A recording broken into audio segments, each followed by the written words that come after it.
Want barista-style drinks from your Ninja Luxe Premier? You can make lattes, cappuccinos, and Americanos right at home. No extra gear needed. Here's how to build each one the right way. Step 1. Start with the right base shot.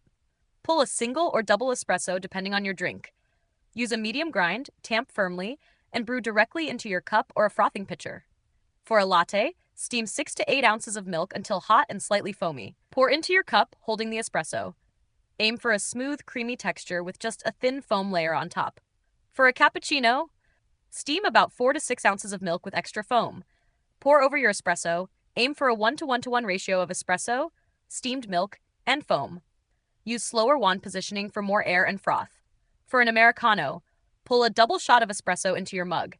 Add 4 to 6 ounces of hot water using the hot water function. Add the water after the espresso to preserve the crema and flavor. Pro tips. For milk drinks, use whole milk or 2% for best texture. Barista non-dairy milks like oat or almond also work well. Always wipe and purge the steam wand right after frothing. Want to level up even more? Try adding a drop of vanilla, caramel, or cinnamon before the milk for an easy flavored latte. If this helped, subscribe to No Filler Fixes for more fast appliance guides. Got another issue or drink idea? Drop it in the comments. We might feature it next. Thanks for watching, and enjoy your coffee.